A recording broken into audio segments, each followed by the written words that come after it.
रुकन कानून साज कौंसिल बीआरएस की कविता ने इल्ज़ाम आयद किया कि रियासत तेलंगाना में कांग्रेस और बीजेपी दोनों मिलकर काम कर रही हैं।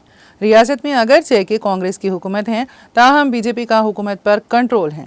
उन्होंने वाज़ेह किया कि बीजेपी और कांग्रेस ने कारगुजार सदर बीआरएस के तारक रामाराव के खिलाफ मुकदमे के इंदराज के जरिए एक मरतबा फिर ये साबित कर दिया है कि ये दोनों कौमी जमातें एक ही हैं। कविता ने कहा कि रेवंत रेड्डी ने पहले दिल्ली में बीजेपी कायदीन से मुलाकात की और फिर गवर्नर ने मुकदमे के इंदराज की इजाज़त दे दी, जिस पर ईडी और एसीबी ने मुकदमा दर्ज किया। कविता ने पुरजोर अंदाज में कहा कि दोनों ही कौमी जमातें इलाकाई जमातों को निशाना बनाने और अपोजिशन की आवाज़ को दबाने के लिए साजबाज के साथ काम कर रही हैं। उन्होंने कहा कि केटीआर के खिलाफ मुकदमात का इंदराज सियासी मुहरकात पर मुबनी है और इंतकामी सियासत का हिस्सा है और ये साजिश चीफ मिनिस्टर रेवंत रेड्डी की दिल्ली में बीजेपी कायदीन के साथ मुलाकात के बाद रची गई हैं। तेलंगाना भवन में मीडिया के नुमाइंदों से खिताब करते हुए के कविता ने सियासी साजिशों की नूबियत पर तफसीली रोशनी डाली। उन्होंने निशानदही की कि केटीआर के खिलाफ एसीबी केस की फौरी बाद तेजी के साथ एनफोर्समेंट डायरेक्टोरेट ईडी ने कार्रवाई की। ये सब कुछ चीफ मिनिस्टर रेवंत रेड्डी के दौरे दिल्ली के फौरन बाद हुआ।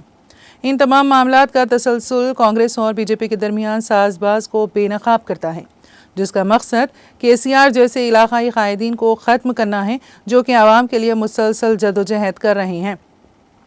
सरबराह बीआरएस के चंद्रशेखर राव की दुख्तर के कविता ने चीफ मिनिस्टर रेवंत रेड्डी पर इंतकामी सियासत को फ़रोग देने और हुक्मरानी के बजाय अपोजिशन को नुकसान पहुँचाने को तरजीह देने का इल्ज़ाम आयद किया।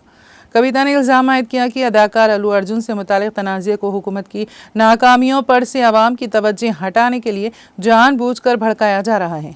कविता ने कांग्रेस के नज़्म व नस्क़ को 10% कमीशन वाली हुकूमत से ताबीर किया। उन्होंने इल्ज़ाम आयद किया कि कांग्रेस हुकूमत फलाही प्रोग्रामों को नज़रअंदाज करते हुए कॉरपोरेट मुफादात के तहफ़्फ़ुज़ के लिए काम कर रही हैं।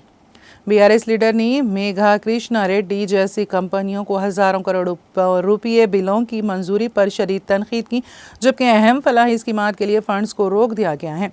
मीडिया से खिताब के दौरान गुरुकुल्स में समेत ग़िज़ा के बायस 57 बच्चों की अलमनाक मौत के मामलात की निशानदही करते हुए कविता ने मुतालबा किया कि हर मुतासरा ख़ानदान को 25 लाख रुपए मुआवजा फराहम किया जाए। उन्होंने ज़रई कर्ज़जात की माफ़ी में ताख़ीर पर भी शदीद तनक़ीद की। ज़रई कर्ज़जात की अदम मुआफ़ी के बायस किसान मुश्किलात का शिकार है। कविता ने कांग्रेस हुकूमत पर तेलंगाना के मुफादात को आलमी बैंक के पास रहन रखने का इल्ज़ाम आयद किया। उन्होंने कहा कि रियासत तेलंगाना को माली तौर पर खुद मुख्तार रखने के लिए केसीआर की एक दहाई तवील जदोजहद को आज शदीद नुकसान पहुँचाया जा रहा है। उन्होंने इस मामले में कम्युनिस्ट जमातों की खामोशी पर तनक़ीद की और उनकी खामोशी और बेहिसी को मुनाफिकत से ताबीर किया। कविता ने कांग्रेस हुकूमत पर इल्ज़ाम आयद किया कि वो अपने पहले साल में एक भी नया तरक्याती प्रोजेक्ट शुरू करने में नाकाम रही हैं।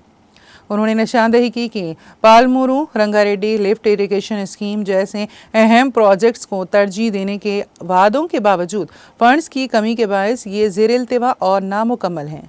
उन्होंने महालक्ष्मी स्कीम पर अमलावरी में नाकामी पर भी हुकूमत को शदीद हदफ तनक़ीद बनाया। कांग्रेस ने इस स्कीम के तहत ख़वातीन को माहाना 2500 रुपये माली इमदाद की फराहमी का वादा किया था। इस लिहाज से कांग्रेस की हुक्मरानी के 1 साल की तकमील पर हुकूमत हर खातून को 30,000 रुपये वाजिबुल अदा है। कविता ने कहा कि हुकूमत ने अपने वादों से मुंह मोड़ लिया है। कविता ने मुफ्त बस सफ़र की सहूलत के लिए बसों की कमी पर शदीद तनक़ीद की और कहा कि बसों की कमी के बायस ख़वातीन और तालिबात मुश्किलात का शिकार हैं। तेलंगाना में कांग्रेस की गलत तर्ज हुक्मरानी का मौसिर जवाब देने और कांग्रेस हुकूमत की नाकामियों को बेनकाब करने के लिए कविता ने एक एक्शन प्लान का ऐलान किया और कहा कि रियासत गिर सतह पर मुहिम चलाई जाएगी। उन्होंने तेलंगाना की शिनाख्त को नुकसान पहुंचाने वाली पॉलिसियों को मुखालिफत का अहद किया। उन्होंने तेलंगाना की जद्दोजहद की अलामत के तौर पर हर गांव में तेलंगाना तल्ली के मुजस्समे नस्ब करने का आज़्म किया।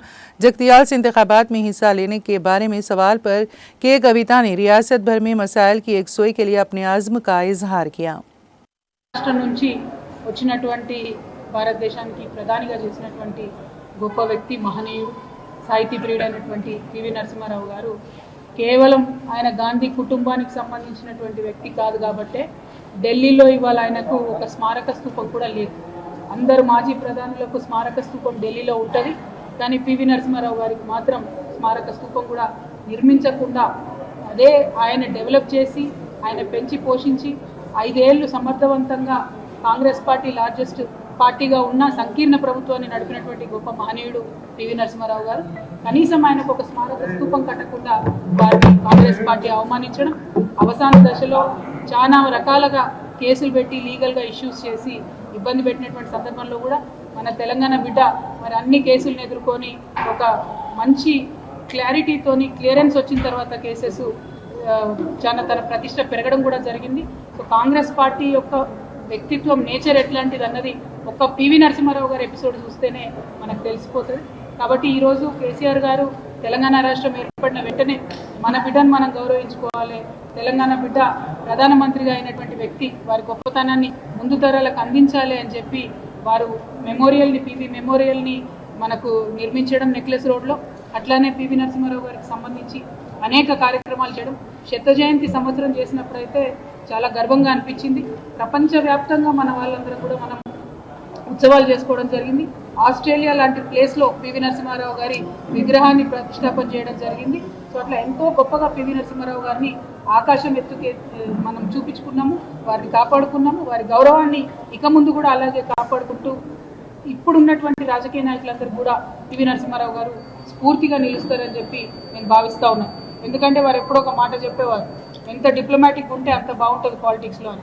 కానీ ఇవాళ ఉన్నటువంటి సందర్భంలో పాలిటిక్స్ ఇక్కడ ప్రత్యేకించి కాంగ్రెస్ పార్టీకి సంబంధించిన వారిని చూస్తూ ఉంటే మరి పివి నరసింహారావు గారి దగ్గర నుంచి ఏమి కూడా వారు నేర్చుకున్నట్టుగా బాధగా అనిపిస్తూ ఉన్నది. మరి మనం తెలంగాణ సమాజం అందరం కూడా ఒక సభ్యతతో కూడినటువంటి మంచి రాజకీయాలు ఎలా చేయాలనేటటువంటి అంశాన్ని పివి నరసింహారావు గారి దగ్గర తీసుకొని స్ఫూర్తి పొందాలని, వారు చక్కగా ఉండాలి, వారి ఆత్మశాంతి చేకూరాలని చెప్పి మనసు